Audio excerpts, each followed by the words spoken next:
चलिए तो चलते हैं अपने नेक्स्ट स्टेप पे जो है गोल्स। 5 गोल्स रिटर्न में होना बहुत जरूरी है,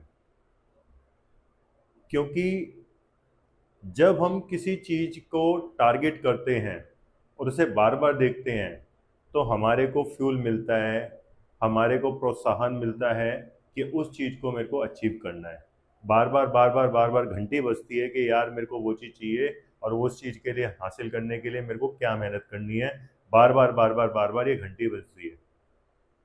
गोल्स को राइटिंग में लिखना और उसे ऐसी जगह रखना जहां पर आपको डेली वो दिखे, चाहे वो ऑफिस की टेबल पर हो, स्टडी टेबल पर हो, रूम की वॉल पर हो, ड्राइंग रूम में हो, कहीं पर भी हो, जहां पे आपको कंफर्ट लगे वहां पर उन गोल्स को लिखिए और रख दीजिए या चिपका दीजिए।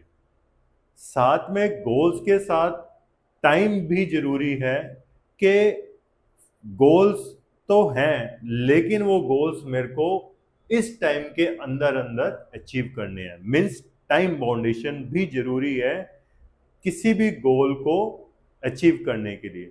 यदि टाइम नहीं होगा तो आप सिर्फ एक गोल्स आपने लिखा हुआ है लेकिन उसे अचीव करने के लिए आप क्या कर रहे हैं और कितना टाइम निकल गया ये आपको नहीं पता लगेगा। तो सबसे बड़ी बात है गोल्स विद टाइम बाउंडेशन लिखना बहुत जरूरी है।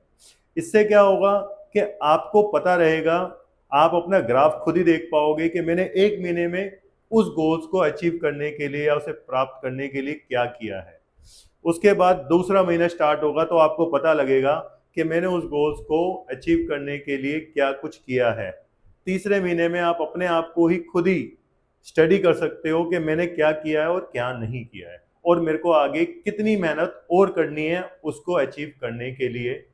दैट्स वाई के गोल्स रिटर्न में विद टाइम बाउंडेशन के साथ होना बहुत जरूरी है। जिनके पास गोल्स नहीं होते हैं वो भटकते रहते हैं क्योंकि उनका कोई टारगेट ही नहीं होता है। और जिसका टारगेट नहीं होता तो क्या होगा, वो कहीं भी जाएगा, इधर जाएगा उधर जाएगा, लेकिन पता ही नहीं है उसे कहाँ जाना है। हम जब भी ऑफिस से निकलते हैं घर की तरफ तो हमारा टारगेट होता है कि हमें घर जाना है, और जब घर से निकलते हैं तो ये पता होता है कि ऑफिस जाना है। तो दो जगह पे टारगेट है। यदि हमारे को घर से निकल गए और हमें यही नहीं पता कहाँ जाना है तो क्या करेंगे, हम भटकते रहेंगे ना। तो सेम चीज है, गोल्स विद टाइम बाउंडेशन होना बहुत जरूरी है राइटिंग में, क्योंकि गोल्स हमारे टारगेट हैं और टारगेट तो बिल्कुल क्लियर होना चाहिए विद टाइम बाउंडेशन।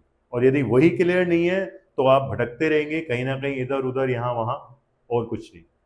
तो सबसे पहले अपने 5 गोल्स अपनी नोटबुक्स में लिखिए, कोई भी किसी भी तरीके के, लेकिन पहले 3 गोल्स जो होंगे वो इजिली अचीवेबल होने चाहिए, जिसको आप 2-3 महीने 6 महीने के अंदर आप अचीव कर पाओ। लाइक के 50,000 रुपये का फोन लेना है, सेकंड हो गया कि मेरे को बाइक लेनी है। तो ये छोटे छोटे गोल्स को जब आप अचीव करोगे तो अपने आप ही एक मोटिवेशन आपके अंदर जागेगी कि हाँ यार मैंने ये वाला काम, ये वाला, ये वाली बाइक, ये वाला मोबाइल मैंने इस काम से अर्न करा है। तो जब अर्न करेंगे तो आपको फिर अंदर से आएगा कि मेरे को और ज्यादा अर्न करना है। जब 2 गोल्स को आप अचीव कर लोगे तो 3 गोल्स और इजी नजर आएंगे, यार ये तो मैं ऐसे ही कर लूंगा। तो सबसे बड़ी बात है अपने गोल्स राइटिंग में विद टाइम बाउंडेशन होना बहुत जरूरी है, और इसको आज ही लिख लेना। यदि नहीं लिखोगे तो क्या होगा, जिसने लिखे होंगे वो आगे निकल जाएगा, आप वहीं के वहीं रह जाओगे, क्योंकि उसको वहां से फ्यूल मिल रहा है, प्रेरणा मिल रही है, प्रेशर मिल रहा है, सब कुछ मिल रहा है वहां से।